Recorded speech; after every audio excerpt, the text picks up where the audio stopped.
Bismillahirrahmanirrahim. Assalamualaikum warahmatullahi wabarakatuh. Waalaikumsalam warahmatullahi wabarakatuh. Baik, pulang semangatnya. Assalamualaikum warahmatullahi wabarakatuh. Waalaikumsalam warahmatullahi wabarakatuh. Alhamdulillahirabbil alamin. Shalatu wassalamu ala asyrofil anbiya'i wal mursalin wa ala alihi wa sahbihi ajma'in amma ba'du. Yang sama-sama kita hormati Bapak Kusnanto. Pak Kusnanto ini pendiri ya. Yang sama-sama kita hormati Bapak Haji Wagiman sebagai ketua yayasan dan para guru, para musyrif pondok pesantren modern Munafaleh yang kita muliakan. Alhamdulillah, ini Ustadz Suli, ini Ustadz Adi Al-Zaini. Tadi ngisi Jumatan di Masjid Kampus UGM. Sore hari ini Ustadz tanya ada agenda apa, udah ada agenda atau masih kosong. Dan alhamdulillah beliau bisa menyempatkan hadir di tengah-tengah kita. Ustadz minta agar memberikan motivasi kepada anak-anakku semua. Nanti anak-anak kalau melihat beliau tinggal klik di Google atau di YouTube keluar semua ya. Kalau Ustadz populer dengan bukunya Filsafat Ilmu Perspektif Barat dan Islam. Dulu bestseller itu bukunya ya. Yang selalu saya sampaikan bagaimana kita tuntutan sebagai orang muslim, pemuda muslim ya. Bagaimana Al-Quran kita terus kita jaga, terus kita pertajam. Bagaimana pengetahuan ya, modern globalisasi juga harus kita hadapi, pemikiran juga harus kita tajamkan. Nah itu semua insya Allah ada pada beliau ya. Nanti anak-anakku semua mohon kiranya disimak dengan baik ya. Bagaimana menjadi santri yang seharusnya yang sekarang ini dibutuhkan dengan perkembangan zaman. Beliau punya pondok pesantren At-Taqwa di Depok ya. Beliau sudah sangat paham dengan dunia pesantrenan. Beliau juga ketua Dewan Dakwah Islam Indonesia ya. Banyak sekali karya-karya beliau, banyak sekali pemikiran-pemikiran beliau yang banyak dipelajari dan diadopsi oleh pemuda-pemuda terutama. Ustadz dari 2010 mengagumi beliau ya, cara berpikir beliau ya. Yang lebih-lebih beliau selalu bicara tentang adab. Nah itu dia yang akan kita dengarkan pada sore hari ini. Tanpa berpanjang lebar karena waktunya tidak banyak, insya Allah Ustadz berbuka di sini ya, berbuka bareng-bareng santri nanti ya. Mohon kiranya para santri ya siapkan catatannya, dicatat dengan baik. Apabila ada pertanyaan-pertanyaan nanti dipersilakan. Monggo Ustadz dipersilakan. Bismillahirrahmanirrahim. Assalamualaikum warahmatullahi wabarakatuh. Alhamdulillah, wassalatu wassalamu ala Rasulillah wa ala alihi wa sahbihi wa mawala wa hawla wa la quwwata illa billah. Pada pimpinan ya, yayasan, ke para ustaz, para santri semua, alhamdulillah ditakdir Allah memang ya, saya tidak ada rencana hadir di pesantren, tapi Allah takdirkan saya harus hadir ke sini. Jadi tadi Ustaz Pak Rahman sebut kontak sore ini, beliau berhalangan tapi mau ada pertemuan ya, tapi ya sudah nggak jadi kita tunda karena sudah terlanjur diiakan untuk hadir di pesantren Munafaleh. Jadi saya kenalkan ya, saya Adi Al-Zaini. Kalau sehari-hari ya ngurus pendidikan di kampus, di ketua protokol pendidikan Islam, sudah 12 tahun. Kemudian di rumah ya saya tinggal di pesantren sehari-hari ya, ngurus santri ya, di Dewan Dakwah sebagai ketua Dewan Dakwah ya. Ini juga seperti ini ya, keliling ke hampir seluruh Indonesia. Saya sudah keliling alhamdulillah, mengunjungi ya daerah-daerah pelosok seperti Papua, seperti NTT itu ada pulau kecil namanya Pulau Kea,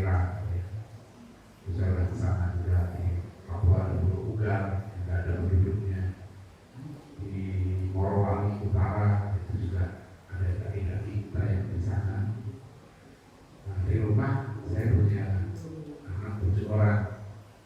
Nah, anak saya paling kecil sekarang umur 13 tahun. 13 tahun. Nah, itu sudah lalu pondok saya. Jadi kalau di rumah saya asrama anak saya yang nomor 7 itu di kira-kira 10 meter dari situ. Tapi karena dia statusnya santri, ya, pesantren saya asrama dia itu masih seng, atapnya seng, jadi panas juga. Kalau di rumah saya pakai AC, ya, pakai AC. Tapi alhamdulillah anak saya kecil ini dia nggak boleh masuk ke rumah. Jadi, kalau dia ke musola, dari kamar ke musola, ya lewat depan rumah, tapi dia nggak boleh masuk, ya, karena dia statusnya santri. Ya. Kalau mau minta apa-apa nulis surat ke uminya, nulis surat ke wali kelasnya, nanti minta ini makanan, minta ini, apa namanya, pesan. Ya, karena peraturan pesantren, tapi pesantren kami sebulan sekali. Baru sebulan sekali boleh pulang. Nah, para ustaz dan para santri semua ya, kita bersyukur nih ya kalau kalian semua sekarang di mondok ya. Orang itu kalau sampai jadi santri itu luar biasa nikmatnya. Ya, kenapa? Karena banyak orang tua pengen anaknya nyantri, ya, tapi anaknya nggak mau. Ada yang orang tuanya pengen nyantri, tapi nggak mampu. Ada yang kadang-kadang dia anaknya mau tapi nggak mampu. Ada yang anaknya mau, orang tuanya nggak mau. Ya, jadi ada yang orang tuanya mau, anaknya mau, ya, tapi dia nggak cocok di pesantren. Jadi kalau sampai kamu mau ya, tinggal di pesantren, ini luar biasa. Ini sudah 5 Allah yang tidak semua diberikan, ya. Dan pesantren itu masa depan pendidikan Indonesia. Pesantren sekarang itu yang paling besar, ya, jumlahnya. Kalau kita lihat data Kementerian Agama sekarang, ya, pesantren itu jumlahnya sudah di atas 39.000 yang terdaftar di Kemenang. Ya, artinya pesantren yang nggak terdaftar masih ribuan juga, ya, dalam proses pendaftaran untuk nanti dia mendapat registrasi pendaftaran pesantren di mana. Jumlah santri ya itu sekarang sudah sekitar 5 juta yang terdaftar. Ya, jadi pesantren sebenarnya sekarang di Indonesia lembaga pendidikan terbesar.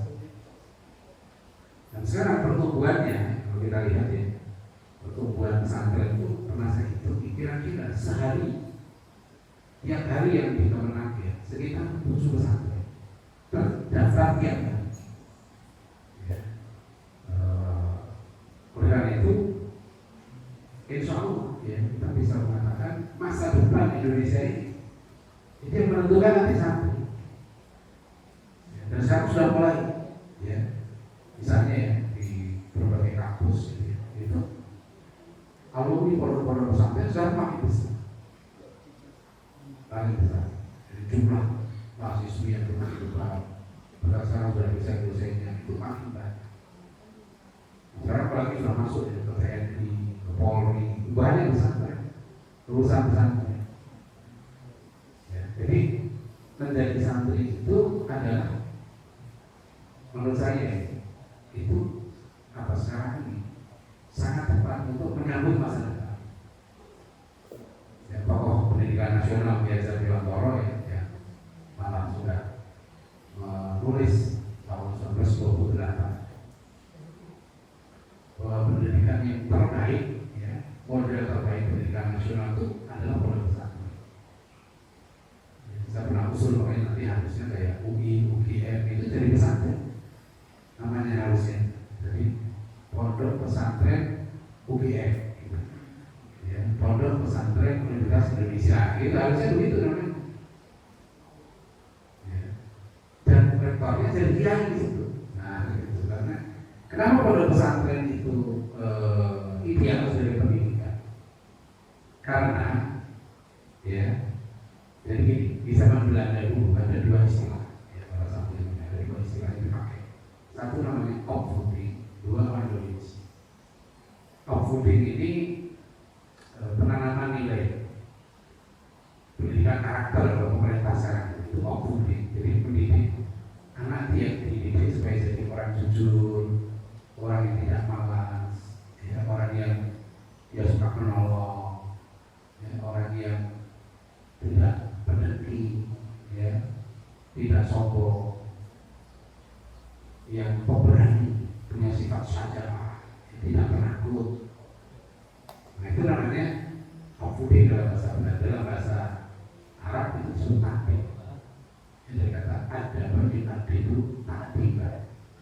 Jadi menanamkan nilai-nilai adab, gitu kan? Dan itu perintah Rasulullah SAW. Ya, beliau bersabda, "Aqul waladi ala walidi ayyusina ismahu wa yusina mawdi'ahu wa yusina adabah." Jadi hak anak atas orang tua, kewajiban orang tua terhadap anak itu satu, memberi nama yang baik. Kalau namanya baik semua. Ada nggak saya tanya dari pesantren yang akhiran namanya O ada? Apa namanya? Ada lagi? Sekarang makin jarang ya. Yang anak yang akhirannya O, ya, Joko Widodo, Prabowo Subianto, Susilo Bambang Yudhoyono, ya. Apa? Ada berapa orang yang O akhirannya O coba? Anak saya itu banyak ada yang akhirnya ya gak apa alhamdulillah. Tapi yang penting baik kan, nama baik. Ya, ada kan yang namanya soto luyut ya. Namanya apa? Terus namanya bagus. Itu kewajiban orang tua. Yang kedua, memberikan tempat yang baik. Ya, kewajiban orang tua itu ngasih tempat yang baik, juga ngasih makanan yang baik. Nah yang ketiga ini wajib sina ada. Kewajiban orang tua itu memperbaiki adab. Adab ini akhlak mulia. Jadi wajib nih, ya. Nah cara untuk menjadikan anak beradab atau berakhlak mulia itu prosesnya harus dicontohkan. Ya, di sini alhamdulillah kalau Ustaz Abdul ya, itu kan jadi contoh. Ya, senang ilmu, ya, cinta ilmu, senang menolong orang lain, ya, tidak malas, itu bagian dari harus dicontohkan yang paling bagus. Yang kedua, biasa, ya, cinta kebersihan. Nah, itu kan kalau kita lihat pesantren ini, itu sangat bersih. Nah, itu bagian dari pembiasaan. Ya. Jadi kalau di pondok dia ada sampah sedikit, ya. Bekas minuman plastik atau botol gitu, dan tidak segera harus dibersihkan, kebiasaan. Ketika ada motivasi yang tepat ditegakkan disiplin, ya, yang kelima didoakan. Nah, saya katakan kenapa pesantren ini sangat strategis, ya, pendidikan yang masa depan dan sekarang masa depan, ke depan insya Allah lebih unggul lagi. Nah kalau on the beach itu pengajaran, belajar matematika, ya, belajar fisika, belajar sains yang lain, ya, itu pembelajaran. Jadi kalau ada atau karakter tadi, ya, itu perilaku sifatnya.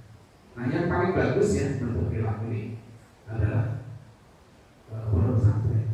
Jadi 4-5 hal tadi itu, ya kan, dicontohkan karena tiap hari kan interaksi dengan guru. Ya.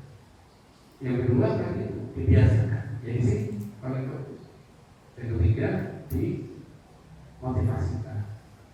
Ada motivasi. Ya. Motivasi itu yang bagus dari sejarah kisah teladan. Jadi kamu sering baca cerita para sahabat Nabi, ya, cerita para ulama kita, para pahlawan kita, itu motivasi. Itu bagus untuk membentuk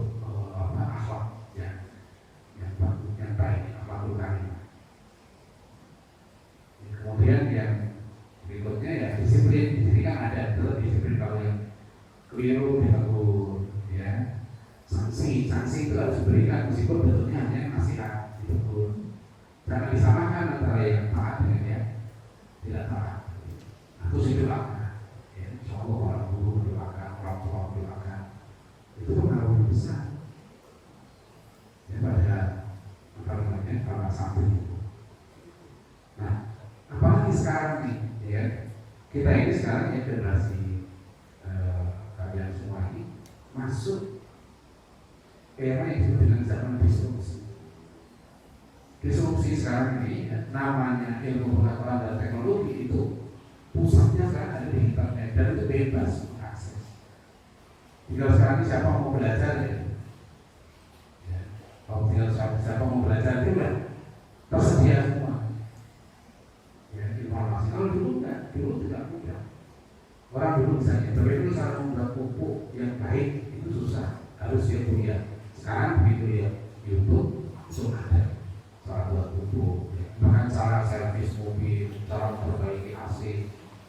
Bahkan ada yang bikin pesawat gitu ya, hanya dari internet bisa. Ya. Nah, zaman sekarang ini makanya, ya. Tapi tantangannya juga berat gitu. Karena di internet ini godaannya juga luar biasa, setannya juga dahsyat gitu ya. Jadi orang kalau sekarang ini mau jadi orang baik juga tersedia, mau jadi orang yang gagal ya orang ini juga tersedia. Ya, paling biasanya di pondok ya kalau sampai SMA kita memberikan itu. Ya. Saya pernah coba di pondok itu untuk tingkat kelas 2-3 SMA, itu kita kasih, tapi tidak sanggup. Lebih banyak berdoanya. Karena godaannya berat, jadi akhirnya lebih baik itu sudah handphone disimpan, kalau perlu baru dia pakai. Ya. Kalau mau pulang baru diserahkan ke satu. Karena rata-rata nggak sanggup menahan godaan yang ada di handphone, jadi gadget banyak. Boleh kamu sekarang di pondok itu keren. Ya. Karena biasanya anak-anak sekarang paling tingkat SMP rata-rata nggak tahan di pondok itu nggak tahan pisahnya. Ya, kamu bisa dengan handphone itu luar biasa. Terus disyukur, ya, nikmat Allah yang sangat besar. Karena peluang untuk hancur masa depannya dari handphone lebih besar. Ya, jadi kalau kamu sudah berhasil di sini, tahan itu masya Allah. Jadi nikmat Allah yang harus disyukuri. Mungkin saya melalui masuk sini ya, itu mengingatkan ya, ada satu kitab apa sebenarnya yang dituju kalau kita mau mencari ilmu apa yang dituju? Yang dituju adalah kita mendapatkan ilmu yang bermanfaat. Ya. Tuhannya apa semua? Allahumma gimana? Dapat ilmu yang manfaat? Allahumma inna nas'aluka ilman nafi'an. Terus wariswan thayyiban. Terus yang dimaksud ilman nafi'an itu apa? Siapa yang kita tahu? Coba ya. Iya, yang bermanfaat maksudnya apa? Ilmu sihir manfaatnya, ilmu pelet, dia mau sama perempuan, dia belajar ilmu pelet, ada manfaatnya, bisa memikat perempuan, ya. Bahkan ilmu untuk nipu orang, ilmu hacker ya, bisa dia gunakan untuk menjebol akun tertentu gitu ya, bahkan perbankan juga bisa dia jebol, itu ilmu juga manfaatnya. Jadi apa? Yang dimaksud ilman nafi'an. Kan kita berdoa dulu kan, misalnya, ya Allah, berikanlah aku ayam. Kan sudah tergambar tuh ayam, ya kan? Ayam itu tergambar. Oh ya, saya tahu. Jadi kalau nanti kita dikasih ayam, itu seperti yang saya minta. Nah sekarang kalian ini kan berdoa, ya kan? Ya Allah berikan aku ilmu yang bermanfaat. Itu seperti apa sih yang bermanfaat? Jadi ilmu yang bermanfaat betul. Seperti apa? Ciri-cirinya. Ya, sudah. Ilmu yang mendekatkan kita ke Allah. Jadi gimana? Semakin bertakwa. Terus wujudnya apa? Semakin bertakwa. Ya bermanfaat ya. Ya ini benar nih. Ya, semakin mendekatkan kepada Allah betul nih. Kira-kira itu jawabannya. Ya benar, bagus sih. Ya, rinciannya begini. Dulu waktu saya SMP itu di kampung di Bojonegoro. Kalau malam saya pagi SMP negeri, malam saya ngasih satu kitab namanya Hidayatul Hidayah. Kitab itu karangan Imam Al-Ghazali. Nah, Hidayatul Hidayah itu Imam Al-Ghazali memberikan definisi apa sih yang disebut dengan ilman. Karena kalau nggak tahu, nanti semua orang mengatakan ya ilmu saya manfaat kok, gitu ya. Apa sih yang disebut dengan kalau kita tahu itu ilman nafi itu apa? Satu, ya, ciri ilmu yang bermanfaat. Ilmu itu semakin menambah rasa takut kita kepada Allah. Maksudnya takut kita menyalahi perintah dan larangan Allah. Jadi kalau ketakwa, kalau ilmu manfaat itu dari itu semakin menambah kedekatan kepada Allah. Karena kalau takut pada Allah, lain yang takut dengan singa, dengan hantu, lari. Kalau takut pada Allah, justru harus mendekat. Orang yang takut pada Allah malah makin mendekat, bukan jauh. Maka orang yang ilmunya manfaat, ya, itu dia semakin kuat, ya, rasa takutnya kepada Allah. Takut perbuatannya itu tidak diridhoi Allah. Jadi kalau kita mau melakukan begini, nanya dulu orang yang manfaat itu. Kira-kira kalau saya begini Allah ini ridho kan? Nah itu yang disebut dengan takwa. Nah yang kedua, kata Imam Al-Ghazali, ciri ilmu yang manfaat apa? Ilmu yang menguatkan kecintaan kita kepada akhirat. Jadi kalau orang bermanfaat ya, cirinya apa dia? Dia semakin yakin dengan akhirat.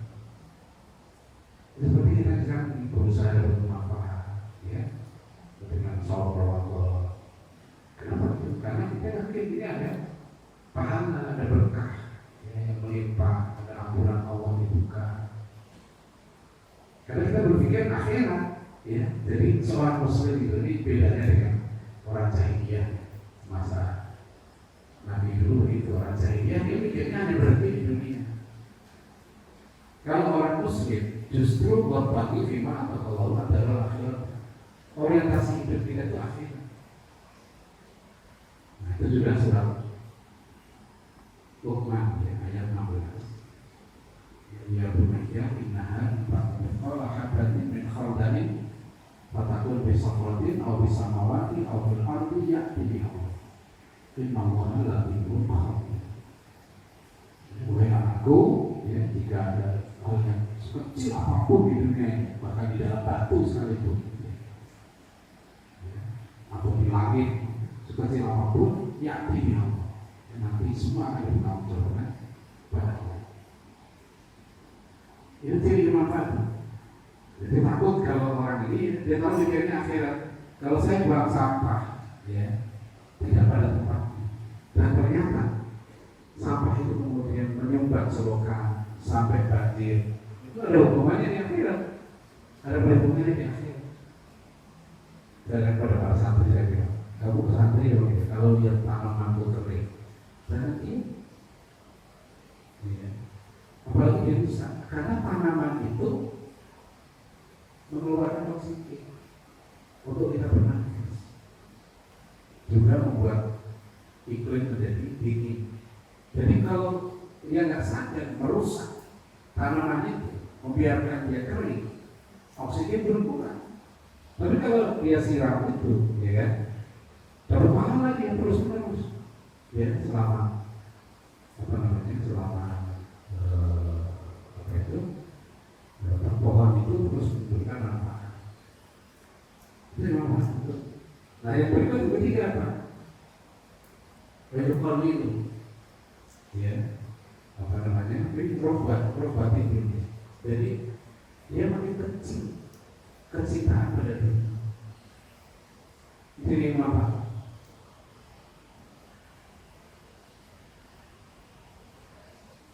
Bukan berarti sukses dunia tidak boleh, karena kita doa itu juga robbana atina di dunia hasanah, wa fil akhirati hasanah wa qina adzabannar. Jadi ilmu manfaat itu, tapi orientasinya bukan dunia, ya. Karena dunia ini untuk maslahatul akhirah. Nah, yang keempat jadi manfaatnya. Orang yang ilmunya manfaat itu kelihatan dari ciri keempat ini apa? Dia semakin menyadari kelemahan diri.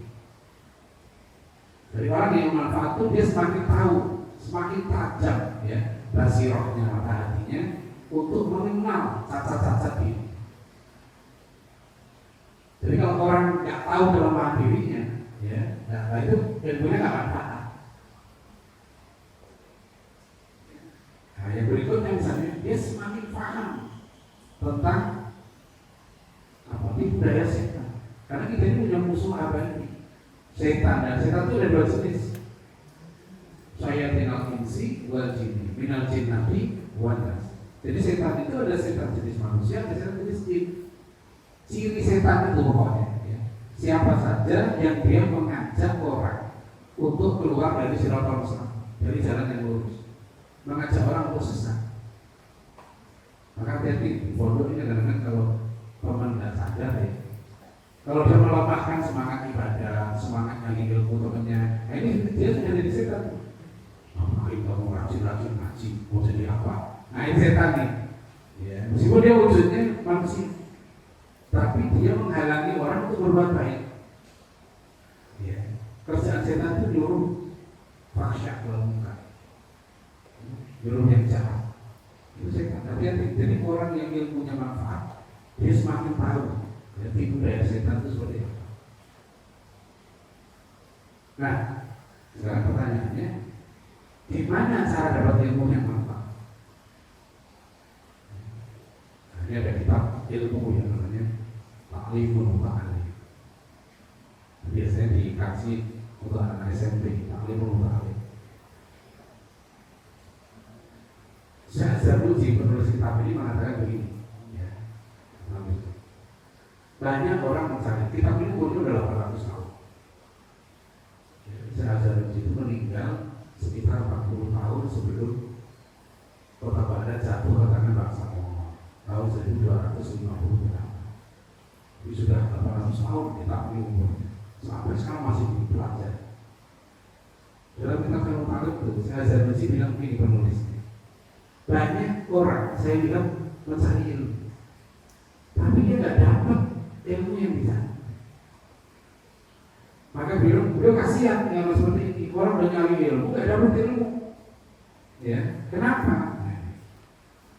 Karena dia tidak menjalankan adab-adab mencari ilmu. Ya, syarat-syarat mencari ilmu itu tidak dipenuhi adabnya.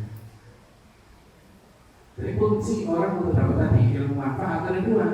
Ya, satu, niat mencari ilmu harus benar. Innamal a'malu binniyat wa innamal likulli imri'in ma nawa. Jadi niat mencari ilmu, ya kalau kita pesantren harus ikhlas. Gak boleh ada motivasi lagi. Saya mencari ilmu supaya jadi orang baik, orang soleh, saya bisa bermanfaat bagi orang lain. Udah ya, ikhlas dari Allah. Kan di kitab tadi ya Bidayah Hidayah yang pokoknya maknanya Muhammad Ghazali mengatakan begini, ayyuhal harisul ain, wahai kalian yang sedang mencari ilmu, ya input tak sidu bitolabil ilmu, jika kalian mencari ilmu, ya jika kalian mondok, jika kalian belajar Al-Quran, belajar hadis, belajar sejarah, belajar apa saja, jadi kalian mencari ilmu, bil munafasah wal mubarakat wa taqarrub ala al-aqrab wa istimala tawujudin nas wa jab'a khutamid dunya fa anta sa'id biha wa ila nafsika wa ustadika wa baini akhiratika di dunia. Jadi gini, ya, kata Imam Al-Ghazali, wahai kalian yang sedang cari ilmu, maka dikatakan harisul ilm, orang yang sedang haus ilmu. Jika kalian cari ilmu nafasan wal mubah untuk tujuan supaya hebat. Maka belum alat akram, dan supaya kamu itu lebih unggul dari teman. Supaya saya paling hebat di antara teman. Tujuannya supaya dapat pujian manusia. Ya, pasti malam tahu cerita dan supaya wajah-wajah manusia orang itu tertuju padaku. Dia menjadi orang yang dianggap paling hebat. Wajah utawi dunia, dan tujuannya untuk cari dunia. Maka apa? Fa'antasa'in lihat ini. Kalian sudah menghancurkan agama kalian sendiri. Wahilaki nafsika wa ustadika, dan kalian merusak diri kalian dan merusak hidup kalian. Wabaiki akhiratika di dunia, dan kalian jual akhirat untuk tujuan dunia. Jadi cari ilmu niat. Niat itu apa? Niat mencari ilmu itu apa sih?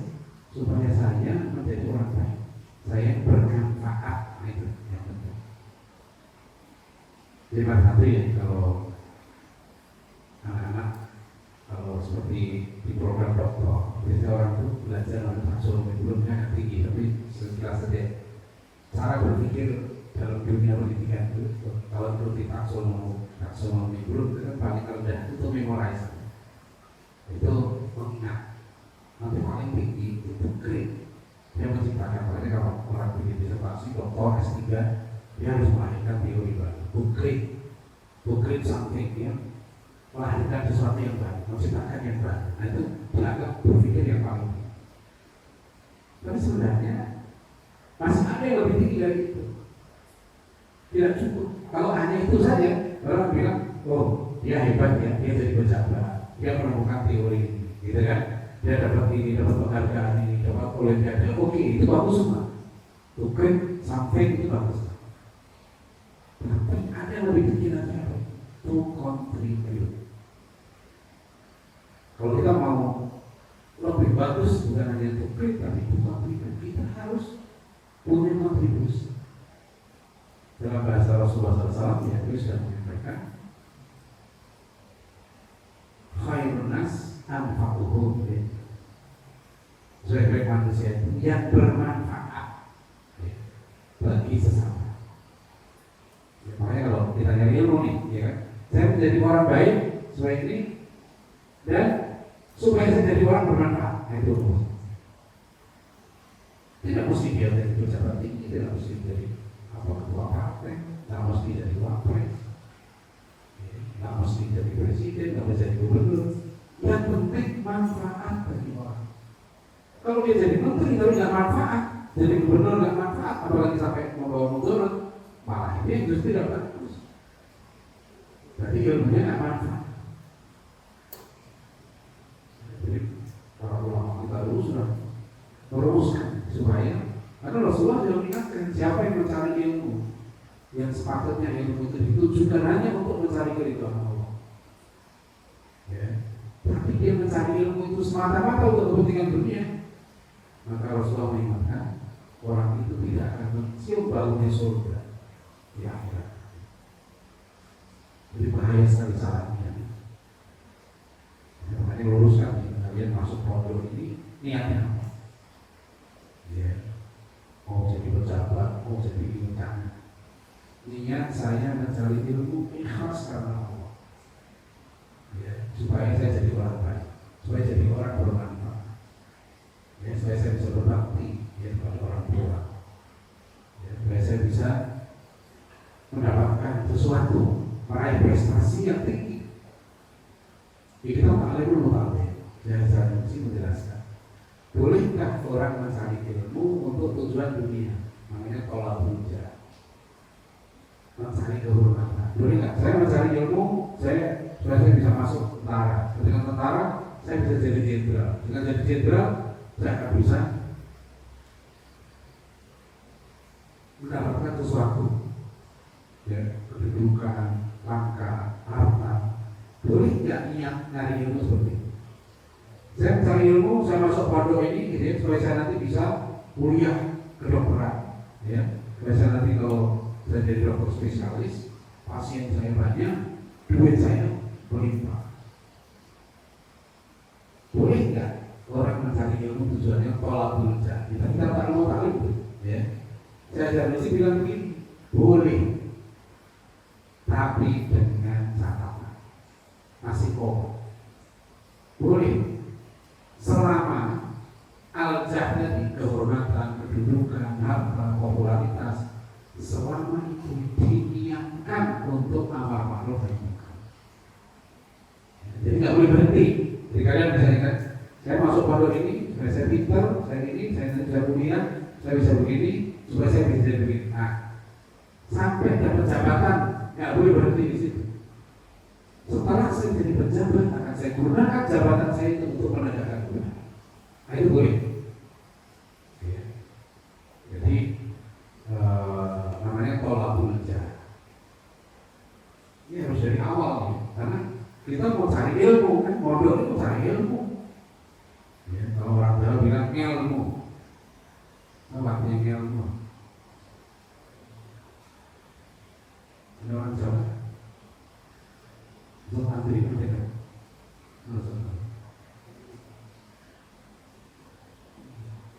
Ustaz Yusuf pernah dengar ilmu.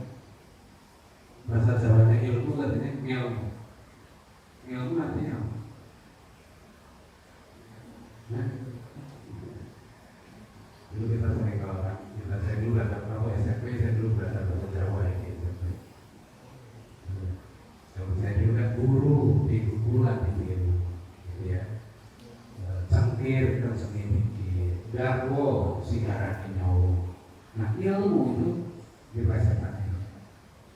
Angel sabunnya ketemu. Ilmu, jadi ilmu itu susah sebelum ketemu. Memang susah.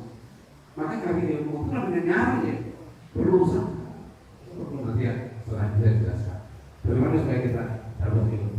Nyari ilmu itu susah. Angel sabunnya itu nyari ilmu itu susah. Memang harus kerja keras. Jadi nanti nyari ilmu. Boleh, jadi tolak hujah itu boleh, tapi dengan syarat tadi niatkan untuk berjuang di jalan Allah. Nah, itu amar ma'ruf nahi munkar. Maka cita-cita mencari ilmu, apa sih cita-cita yang paling tinggi? Rasulullah kan mengajarkan orang terbaik itu orang yang bermanfaat bagi sesama. Nah, apa yang paling manfaat bagi seorang manusia itu? Yang paling manfaat adalah keimanan. Maka manusia yang paling besar jasanya, ya, siapa? Para nabi. Kenapa? Karena para nabi itu menunjukkan manusia jalan yang benar, gitu. Ya, surat Fussilat ayat 3. Wa man ahsanu qawlan mimman da'a ila Allahi wa 'amila shalihan wa qala innani minal muslimin. Jadi kalau kita mau cari ilmu, mau jadi orang hebat, apa cita-cita tertinggi itu? Menjadi manusia yang seperti nabi, nggak bisa jadi nabi, ada lagi nabi. Artinya manusia yang melanjutkan tugas nabi, itu yang paling bagus. Itu manusia paling ahsan, terbaik kegiatannya, aktivitasnya, manusia yang berdakwah, manusia yang mengajar. Jadi nanti juga banyak anak santri ya, itu setelah lulus bahkan sampai aliyah, lulus, nggak mau ngajar, itu rugi. Karena aktivitas terbaik, ya, kaul terbaik itu ahsan kaulan, yaitu man da'a ila Allah, orang yang menyeru kepada Allah. Itu pahalanya gede. Ya, misalnya ya, karena ini lulus dari sini, sanawiyah, umur 15 tahun. Kalau anak saya dari 15 tahun sudah harus ngajar.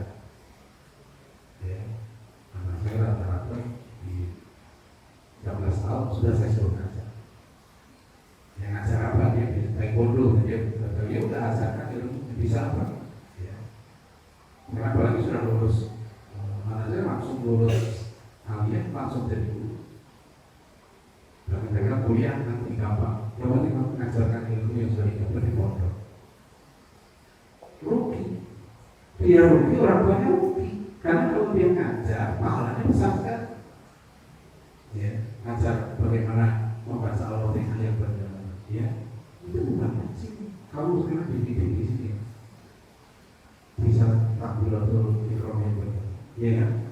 Bisa rukuk yang benar. Bisa sujud yang benar. Bisa toharoh yang benar, bisa wudhu yang benar, bisa baca Al-Fatihah benar.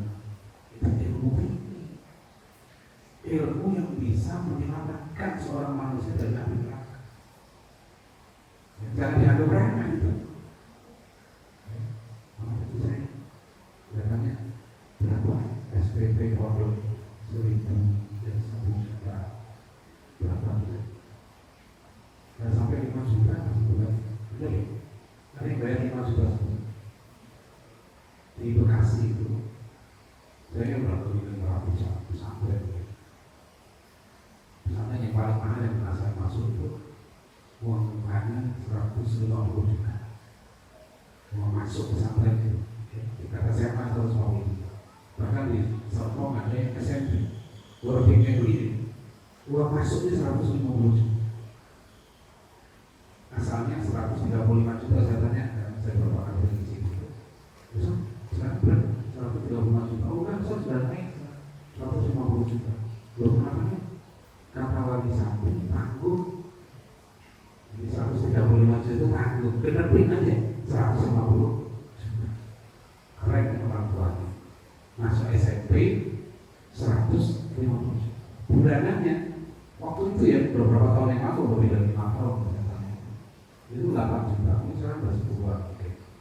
Sebulannya itu 8 juta. Ada yang masuk itu banyak, bukan sedikit. Orang Islam ini hebat. Di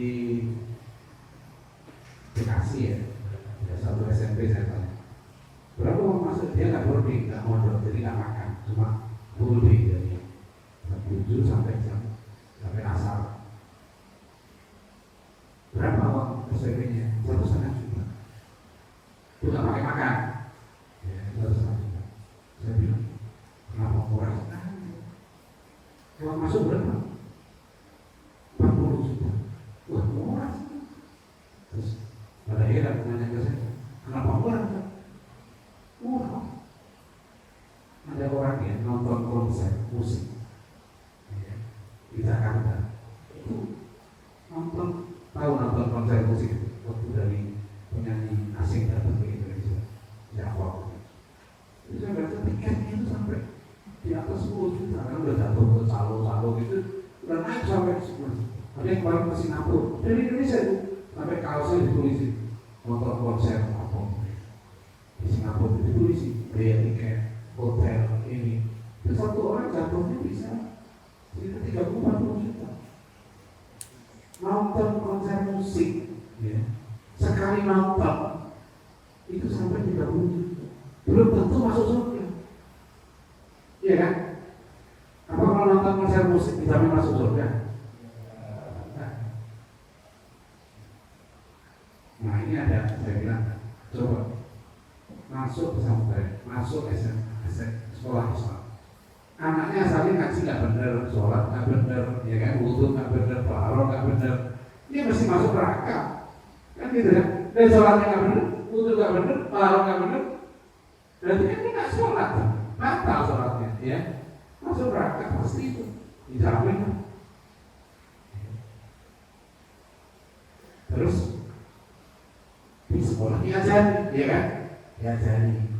Macam tadi sampai benar sholatnya benar, ngajinya benar, akhlaknya benar, bagus, toharoh bagus, ya. Alhamdulillah bisa masuk surga. Kalau ada orang jual tiket masuk surga 40 juta dibeli. Jadi kalian masuk ke pondok ini berapa puluh juta dibayar. Lulus dari sini kan 3 tahun, masya Allah tadi kan sudah hafal Quran 5 juz, 10 juz, sholat baik, akhlak, ya kan, toharoh bener, ngaji bener, wudhu bener, rukuk bener, Jangan dikira mudah. Saya pernah jadi wartawan di istana sama Pak Harto. Saya pernah nangis. Tapi saya punya teman wartawan itu udah di atas 60 tahun. Baru mulai sholat, baru belajar sholat. Ini baca Al-Fatihah susah bukan main. Sampai saya dengerin dia. Alhamdulillah, Bismillahirrahmanirrahim. Sudah 60 tahun lebih. Baru belajar Al-Fatihah. Jangan dikira belajar Al-Fatihah, baca Al-Fatihah yang benar itu ilmu murah. Nah dikira, itu mahal ilmu itu. Kalau bisa menyelamatkan seorang dari api neraka. Jadi itu ini wajib membaca Al-Fatihah yang benar, termasuk bagian dari rukun sholat. Jadi saya begini. Kadang-kadang orang tadi melihat sesuatu itu mahal murah dari kemampuan. Beda. Kalau soal mampu itu beda lagi. Tapi itu murah. Kalau misalnya pondok ini ya, berarti kalau misalnya berapa uang masuk di sini 50 juta, murah. SMP sebulan berapa? 5 juta, murah. Cuma nggak mampu kan gitu. Yang nggak mampu bayar semampunya. Saya mampunya 400.000, 400.000. Saya mampu kan setidak mampunya. Karena orang itu mampu tapi pernah nggak mampu. Nah itu ada di malaikat tahu. Ya, takut sama malaikat. Ini mampu pura-pura nggak mampu tahu ya malaikatnya nanti. Ya, jajan bisa, beli handphone bagus, ya TV macam-macam bisa. Begitu giliran nyumbang pesantren pura-pura miskin. Nah itu hati-hati itu. Ya Allah tahu, malaikat tahu. Karena ilmu yang dipelajari di sini nggak bisa ditiru dengan uang. Tapi sini pahalanya besar sekali. Nah ini namanya kita melawan nih paham sekularisme materialisme. Orang hanya melihat dari aspek materi. Ya dia hebat, ya, dia hebat ya. Sekarang saya tanya, nama sih? Kelas berapa? Nah, yang kelas 3 SMP kelas 9. Yang kelas 9 ya? Ada? Yang berapa? Kelas 9. Kelas 9. Nah, kelas 9. Berarti umur sekarang 14. 15. Sekarang saya tanya. Di Jogja SMA yang paling bagus SMA. Yang kamu tahu deh, yang kamu tahu. SMA? SMA 1. Apa? Man 1 Jogja. Selain itu mana lagi? Kenapa Man 1 Jogja bagus?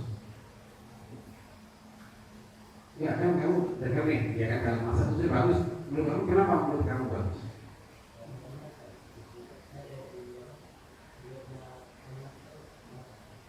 Beliaunya kemana? Nomor 1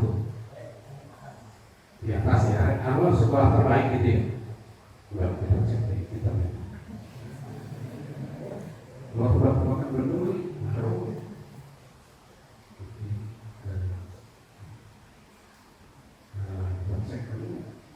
sekolah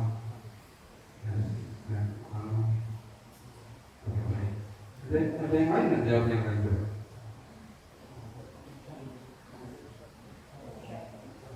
Yang Jogja SMA terbaik di Jogja 2023 ini yang 10 SMA terbaik di Jogja.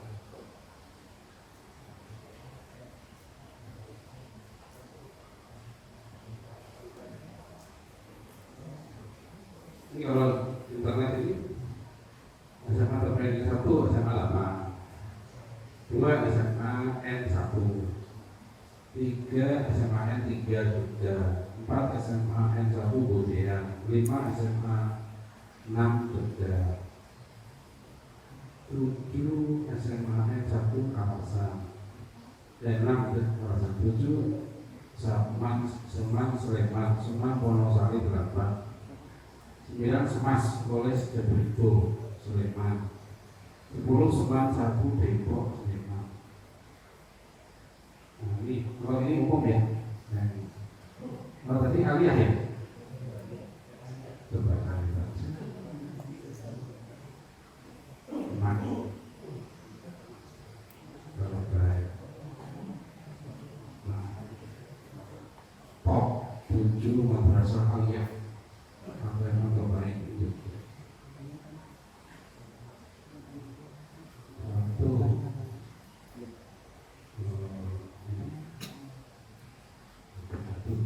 Oh ya, dari 7 Mas Ali Mansur 5 Man 2 Jogja 6-nya Man 2 Ponorogo. Yang 4-nya Mas Mu'alimi Muhammadiyah. Peringkat 3 Man 3 Sleman. Peringkat 2 Mas Mu'alimat Muhammadiyah. Peringkat 1 Man 1 Jogja. Ya. Kenapa ini? Nilai UTBK 2022 yaitu 592 menempati ranking nasional 7. Itu daftar top 7 madrasah aliyah atau yang terbaik di daerah istimewa Yogyakarta. Nah, itu kalau untuk kamu masih SMP ya, saya kasih tahu. Menurut Al-Quran, kamu apa nggak ayat puasa? 183 Al-Baqarah. Ya ya ladina amanu manusia karena ketika ladina itu ma'alakum Al-Hujurat 13 ujungnya aja inna akramakum indallahi. Jadi menurut Al-Quran yang terbaik itu apa? Menurut Al-Quran ya, kan kamu ngapa Al-Quran kan? Berdasarkan Al-Quran, maka jadikan Al-Quran sebagai cara berpikir juga. Menurut Al-Quran, yang terbaik itu yang apa? Inna akramakum indallahi. Jadi orang yang paling baik orang yang apa? Yang atqakum artinya apa? Yang paling takwa. Orang yang paling baik itu dalam Al-Quran kan orang yang paling takwa. Kalau menurut hadis Nabi, orang yang terbaik apa? Akmalul mu'minina imanan ahsanuhum khuluqan. Orang yang paling sempurna imannya adalah yang terbaik. Rasulullah diutus untuk begitu kamina makarimal untuk menyempurnakan. Ada hadis Nabi yang lain, khairukum man ta'allama al-Qur'an. Ya kan? Orang yang mengajarkan Al-Quran, yang belajar dan mengajarkan Al-Quran, itu yang terbaik. Ada nggak di Quran dan hadis bahwa orang yang terbaik adalah yang paling tinggi nilai UTBK-nya? Jadi sekarang kalau kita ditanya, kita SMP atau MTS terbaik di Jogja, MTS, bukan SMA, bukan aliyah. Nah, MTS 6. Kenapa 6?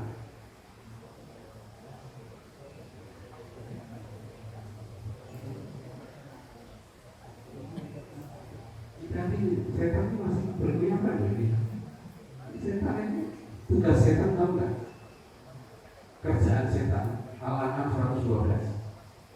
Wakadzalika ja'alna likulli nabiyyin aduwwan syayatina insi wal jinni yuhi ba'dhum ila ba'din zukhrufal qawli ghurur. Demikianlah kami jadikan untuk setiap nabi ada musuh. Siapa musuh para nabi itu? Musuh umat Islam. Siapa itu? Syayatinal insi wal jinni. Setan dari jenis manusia dan setan dari jenis jin. Apa kerjaan setan-setan? Menyebarkan zukhrufal qaul, bahasa yang indah. Guru dengan tujuan untuk menipu, untuk menyesatkan cara berpikir. Dulu ya, sebelum Islam, di masa jahiliyah yang disebut orang terbaik, namanya VIP, orang mulia, yang dimuliakan, dihormati itu orang kaya, orang cantik, orang yang banyak pasukannya, keturunan bangsawan, ya, selebriti waktu itu penyanyi, termasuk orang-orang yang mulia di masyarakat itu. Kalau ada acara dia dimuliakan, itu VIP, ya. Memang enak jadi begitu. Dan bertahun-tahun dari wartawan di istana negara. Kalau kita ikut rombongan presiden, rombongan wapres, kalau kunjungan ke daerah, ya, itu jadi VIP. Kalau presiden mau lewat ke jalan itu, semua suruh tutup, ya, karena dia orang penting, ya kan? Dia VIP. Nah, kalau orang turun mengubah cara berpikir masyarakat jahiliyah. Yang mulia di mata Allah bukan itu, ya, belum tentu pejabat, belum tentu orang kaya itu mulia. Yang mulia itu yang takwa. Yang mulia itu yang paling takut kepada Allah. Dan itu yang disebut VIP dalam Al-Quran sebetulnya. Jadi kalau Anda bilang, kamu bilang, ini surat berbeda, apa bedanya? Apakah murid-muridnya di situ lulusan-lulusannya orang takwa? Apakah lulusannya di situ dia punya akhlak yang mulia, imannya kuat, akhlaknya mulia, dia jujur, ya, dia dermawan, dia tidak malas, dia rajin ibadah, ya, dia rajin sedekah? Apakah lulusan itu? Apakah di sekolah itu anak nggak bisa sholat, bisa lulus nggak? Misalnya ada sekolah ini terbaik, kita tanya, di sekolah itu anak nggak bisa sholat, sholatnya nggak benar, bisa lulus nggak? Yang penting kan nilai matematiknya bagus. Loh, apa itu yang jadi kriteria utama? Betul, kita harus bagus matematiknya. Saya lulus SMA, matematik saya 9. Saya kuliah dari BP. Itu saya tanpa tes masuk di BP dengan fisika malam. Tapi dulu orang tua saya nggak boleh, saya harus mondok. Jadi saya dulu itu nggak boleh sekolah dulu, kecuali saya harus mondok. Maka saya SMA, tapi saya tidak sampai karena ngikut orang tua. Jadi saya kata melihat Solihin itu saya kata lalu kali yang berbicara jurumnya beripi, ambil apa sedikit sorot, bikin, dan sebagainya itu biasa. Jadi kalau kamu sekarang misalnya ditanya, ya bagus mana? Nah lihat dulu orangnya takwa apa enggak? Nah itu katanya Al-Quran itu menjadi akhlak kita. Kan Rasulullah disebut akhlaknya sangat mulia, wa innaka la'ala khuluqin adzim. Karena manusia yang paling mulia itu manusia yang akhlaknya paling mulia, itu tentang Rasulullah diutus untuk menyempurnakan akhlak. Siapa yang orang yang paling mulia? Yang takwa. Yang takwa itu apa? Akhlaknya mulia. Orang yang bertakwa adalah Allah, pasti dia jujur. Aku ini Allah, pasti dia tidak malas. Kalau dia malas, jelas dia nggak benar kan? Malas. Terus pasti dia peduli dengan kebersihan. Karena aneh kalau kita orang muslim, apalagi ngaji Quran, hafal Quran, terus lihat sesuatu yang jorok, dia dia-diakan.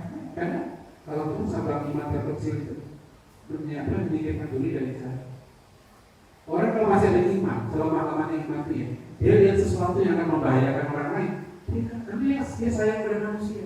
Dia nggak mau ganggu orang lain, nggak mau yang apalagi menfitnah, menyebarkan bohong, nggak mau. Ya, karena dia ada iman, dia takut dan nanti karena dihisab oleh Allah. Ya. Nah itu, jadi hati-hati cara berpikir kita. Sekarang kita masuk di zaman yang berat. Ya. Sampai Rasulullah mengingatkan akan datang satu masa yang penuh dengan fitnah, seperti malam yang gelap gulita. Nanti apabila ini mutlim, Yusbihur rajulu mu'minan wa yumsi kafiran. Pagi orang masih mukmin, sore kafir. Sore mukmin, pagi kafir. Wa yumsi mu'minan wa yusbihu kafir. Kenapa? Ya di mu'minan untuk Allah. Dia jual agamanya untuk kepentingan dunia. Jadi orientasi yang dia bilang mulia itu dunia. Udah duit paling banyak kok, jabatannya paling tinggi, popularitasnya ya paling luas. Nah kita bilang dia orang mulia. Nah kan Quran nggak begitu. Yang mulia yang takwa. Bukan karena dia presiden dia mulia, tapi karena dia presiden yang bertakwa. Ya, bukan karena dia menteri dia mulia, bukan karena anggota DPR dia mulia, tapi karena dia bertakwa. Kalau dia menteri tidak bertakwa, tidak takut pada Allah, menyengsarakan rakyat, ya lebih baik dia nggak menteri. Ini saya ingatkan kalian karena untuk masih santri ya, jangan salah cara berpikir. Ya, kalau Al-Quran mengatakan yang paling mulia yang takwa, tahu nggak? Siapa yang kita hormat? Orang takwa. Jadi kalau kita minta doa, ya, bukan orang terkenal, siapa orang soleh. Makanya dia menjaga kasih berdiri bersama dokter mengingatkan, aku didik kalian menjadi orang-orang besar. Atau saya bukan kalian orang besar aku masuk, bukan kalian jadi ketua partai, jadi pengusaha, bukan.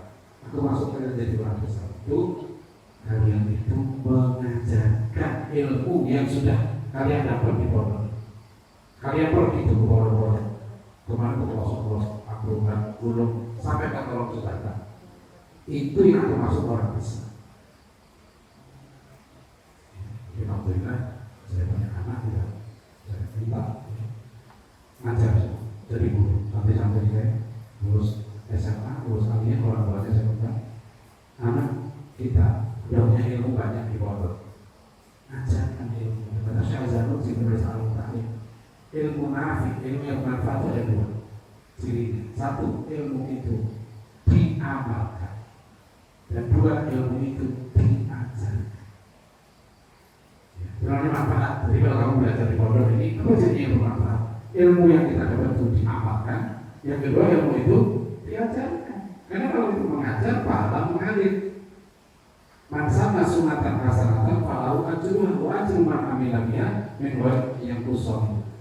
Jadi siapa yang berbuat baik dia akan dapat ya pahala dari Allah dan pahala orang yang mengikuti. Ya. Jadi kamu itu kan masya Allah di pesantren kamu Quran, ya, kamu dididik bisa baca Quran, itu ilmunya mahal tuh. Kamu punya adik diajarkan, punya tetangga nanti ajarkan. Dan kalian ini sudah akhir-akhir. Terus akhir-akhir itu sudah tanggung jawab terhadap amalnya sendiri. Sudah dewasa sebenarnya. Jadi jangan menganggap dewasa itu 18 tahun.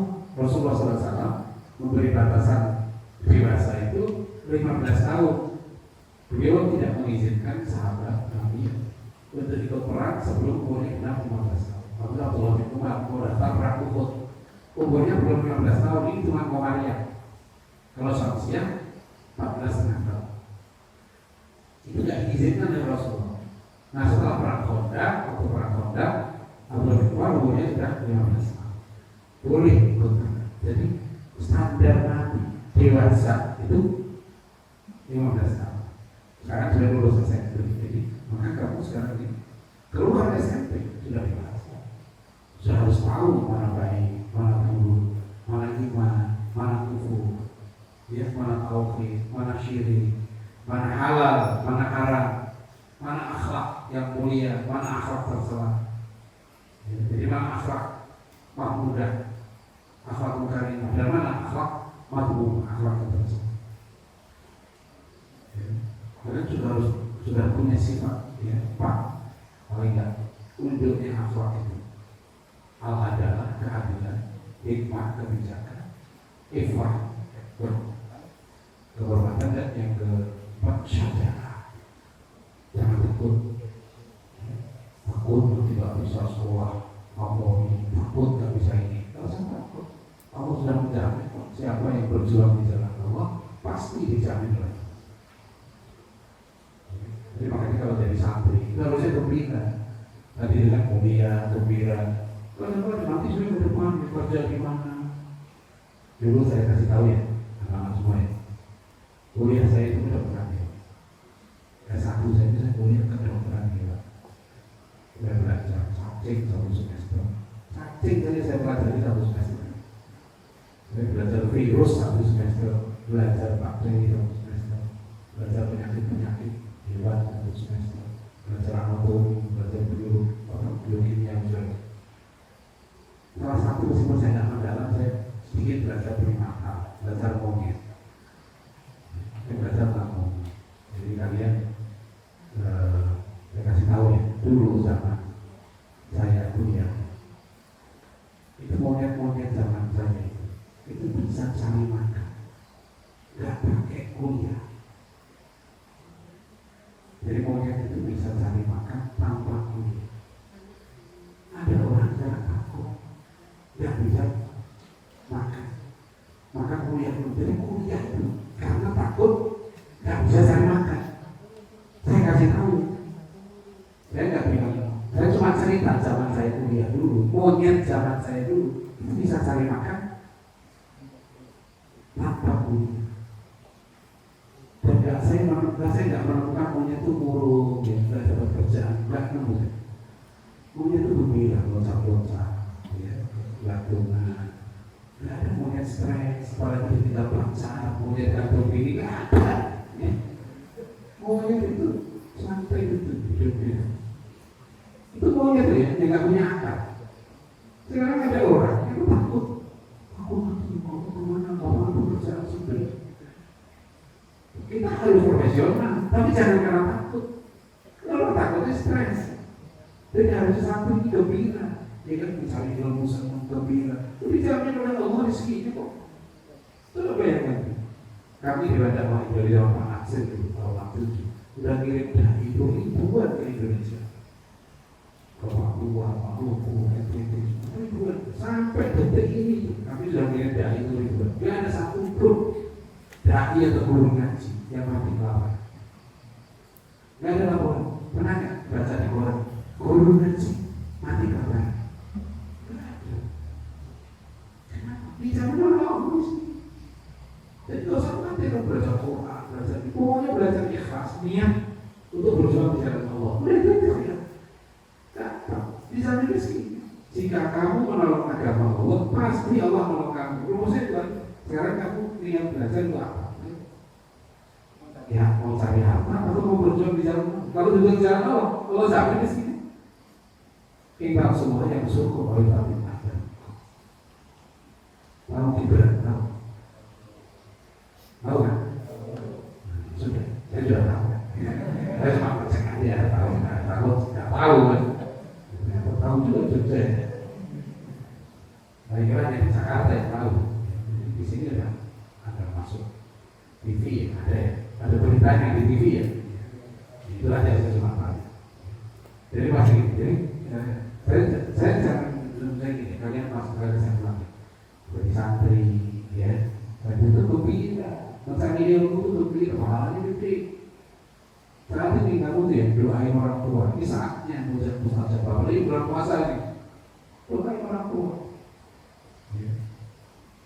Ini doa yang makbul insyaallah. Begitu. Sudah terang. Berapa? Ya.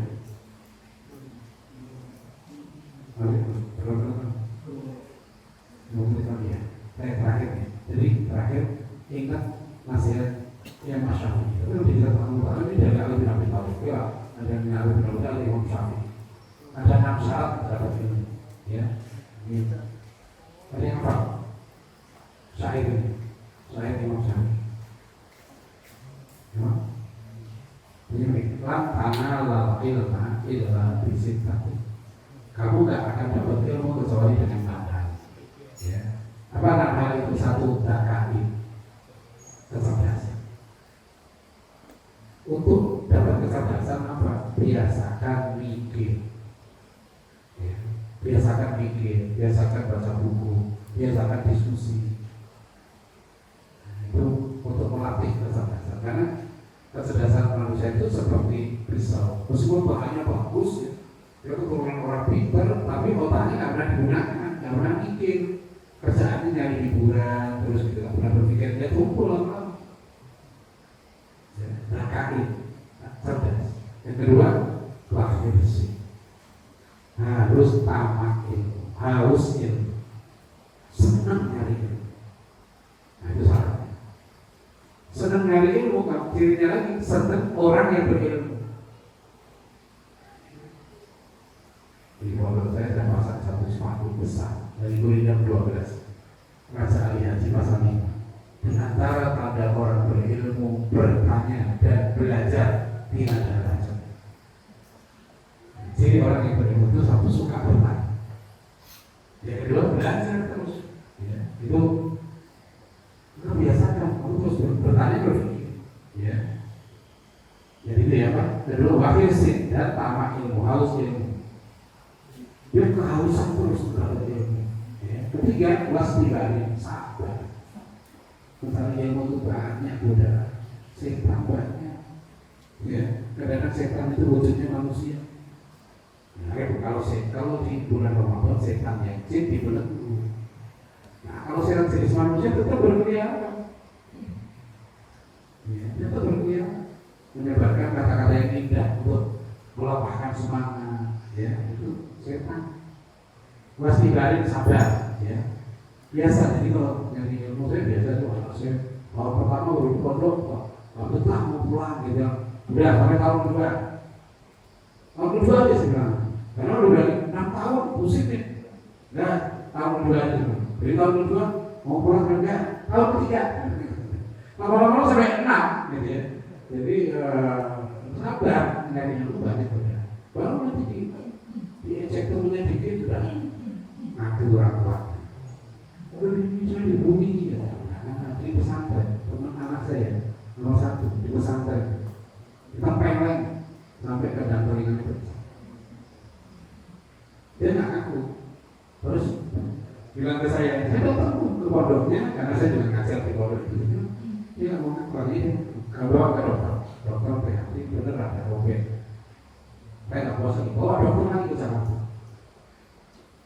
Saya kenal dokternya, benar robek telinganya, kena telinga, bisa tidak bisa. Saya bilang, gimana bisa nggak? Sembuh bisa nggak? Bisa. Jadi dia karena kalau saya laporkan ke pimpinan, yang menempelin itu seniornya tidak sadar tersebut. Saya kasihan karena dia sudah pasrah. Karena biasa lah pesantren kadang-kadang ada emosi gitu ya, dia sendiri kesel gitu melakukan itu artinya kesel, ya sudah harus biasa ya. Jadi kalau di pesantren nggak sabar, begitu saya ngantar pesantren ke pesantren anak saya bilang, kamu tidur pakai kasur, iya pakai bantalnya. Saya bilang bukan pesantren itu hotel, saya dulu tidur di pondok, ada pakai karpet begini, saya tidur di upin. Betul-betul di masjid, di musola, masjid itu upin, nggak pakai bantal, kan tiduran, pakai upin minyak. Jadi saya panik, kondisi itu pasti. Kok mati saya ramai-ramai di kolong, jangan kan seminggu, sehari yang belum masuk apa? Tidak pakai seminggu. Saya makan itu cuma pakai sambal, sama garam, sama sapi. Sama kerupuk. Teman saya seminggu pulang. Ada di biografi saya 50 tahun. Saya ngaku sama ibu saya. Teman saya pulang, bisa ini. Kita dulu SMA pakai celana pendek olahraga. Orang santri kita kondisi cuma kaki. Bukan itu berenang kaki saya. Ibu saya bilang, apa? Semakin menderita, semakin sukses. Saya tulis di biografi saya. Ibu saya bilang, dia bilang di paman kamu dulu mondok di Banyuwangi, makannya daun, makanya jadi kiai. Rumusnya begitu orang tua dulu. Saya juga begitu, anak saya pakai kasur. Saya sekarang kalau satu saya tidur pakai kasur saya puji, bagus kok. Sadar ini benar kamu. Itu dia kan, itu. Nah itu. Saya kalau Ramadan ini kan dulu makan kenteng copot puasanya. Karena nggak bisa, nggak ada piring. Saya beli plastik 1 meter, gelar rame-rame makan. Liwat saya masak sendiri, nyuci sendiri masak. Karena nggak dulu santri dulu, bukan putih semua, berarti makanya saya agak hitam. Dulu saya putih. Biasa mandi di kali kan, kemarin juga Bengawan Solo. Jadi masih banyak sabar menjadi santri ini, jalan ini. Baru ditemennya di ini, sabar. Itu makin, itu promosi budaya. Makin kamu menderita, makin sukses. Ya benar juga, saya bikin tim gitu. Anak saya lulus sampai 2%. Ngapain lulus pesantren? Mau kuliah, salah. Lulus pesantren bukan kuliah, lulus pesantren itu jihad. Cara berpikir jihad itu ngajar, karena yang saya kasih kamu ngajar anak itu sebelum kuliah ke Mesir, suruh ngajar lulus tahun. Ngajar lulus tahun. Kalau sudah bisa ngajar dan saya suruh ngajar adiknya sendiri. Kalau kamu ngajar adik kamu, dan adik kamu bangga sama kamu, berarti kamu bener kan gitu. Karena sehari-hari tinggal adiknya di rumah. Adiknya bangga sama dia, boleh bagus anak saya. Itu berarti kamu bener. Kalau kamu ngajar orang lain, dia nggak tahu kelakuan kamu sehari-hari. Nah setelah dia bagus, baru saya izinkan kuliah. Itu caranya. Jadi santri sabar, jangan cengengan. Ya. Oh nggak ada uang jajan, sabar. Saya punya kepala pondok. Makan dari sisa-sisa makanan santri. Jadi kiai dia bilang sama saya ngaji pas lapar mau pingsan itu saya buka kitab, masya Allah ilmu masuk. Ya karena saking kenapa ayahnya dia ngaji sama ayahnya dia kepala pondok luar biasa. Dia bilang karena sabar dia lapar. Masih kalian ya yang keempat ada biaya. Dia pengorbanan. Anak saya kuliah yang lain gratis. Saya suruh anak saya kayak saya masih ngomong. Itu saya ditagih sama anak saya. Bagian bendahara ya anak saya kemudian di kampus saya sendiri, kampus sekolah tinggi yang berawak sama anak saya. Karena anak saya pintar, saya suruh jadi dai. Saya bilang kalau didik orang jadi ahli komputer gampang, tapi didik anak jadi dai kan. Itu prinsip saya. Dan jangan gratis. Saya ditagih sama anak saya, bah ini uang aja 12 juta, baru tadi anak saya nanti baru 1,7 juta. Ya udah saya bayar juta. Jadi saya bayari anak saya kuliah di tempat sendiri harus saya bilang kamu kuliah bayar dari uang kamu karena dia ngajar dapat honor bayar. Kenapa berkah? Itu sedekah, ya infak. Ada biaya. Yang kelima, wa ihsani ustadzin, nanti Pak Guru bimbingan guru. Alhamdulillah di sini guru-guru baik. Ini kamu harus kalau mau sukses dekat sama guru, harus kesayangan guru.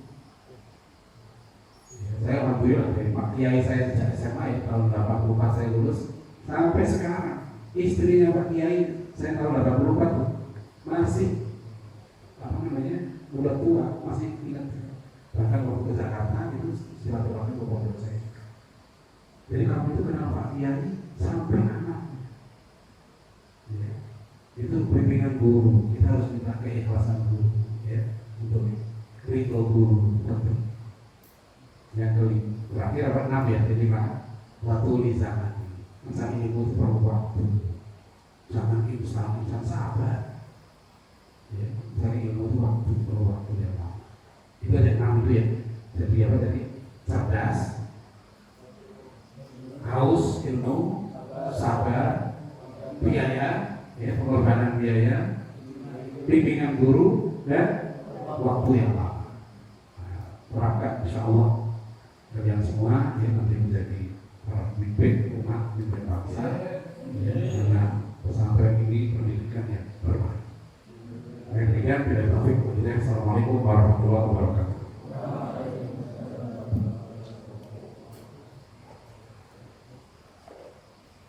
Baiklah, Masya Allah sekali ya ilmunya Dr. Hadian Sri tadi.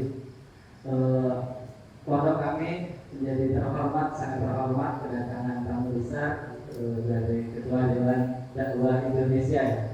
Saya juga sebenarnya nggak asing dengan Dewan Dakwah Indonesia.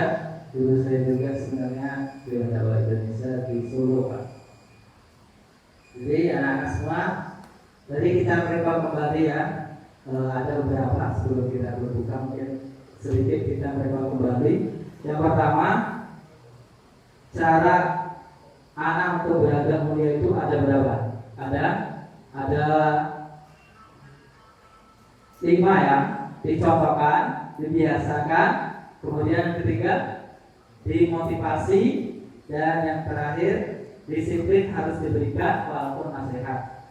Kemudian ciri ilmu yang nafi itu ada berapa? Ada 5. Yang pertama, semakin kuat takut kepada Allah, ilmu yang menguatkan kita kepada akhirat, makin kecil kecintaannya pada dunia, dan yang keempat semakin menyadari kelemahan, dan yang terakhir semakin paham tipu daya syaitan. Nah, itu sedikit mereka kembali. Jangan sampai kita hanya duduk mendengarkan sehingga kita tidak kan kita belajar ilmu yang nafi.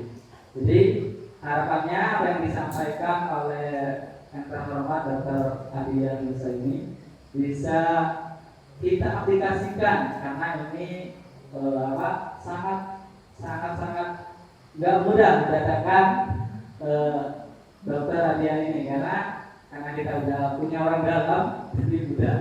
Sehingga ini menjadi catatan kita, jangan sampai ilmu yang disampaikan oleh Ustaz Adian ini tidak bisa kita aplikasikan dalam kehidupan sehari-hari.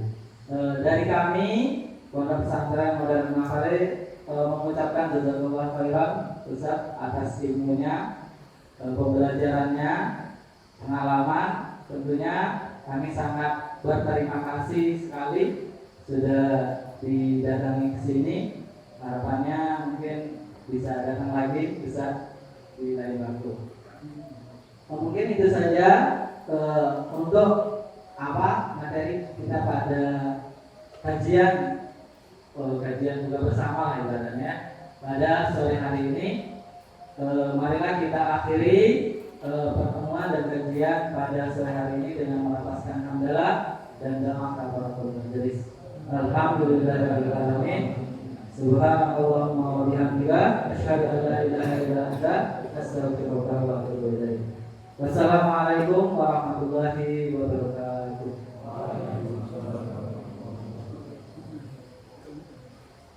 Untuk bukanya di sini.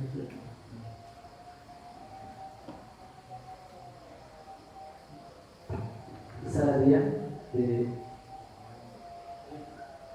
untuk berbuka bersama di ruang sudah disiapkan. Assalamualaikum.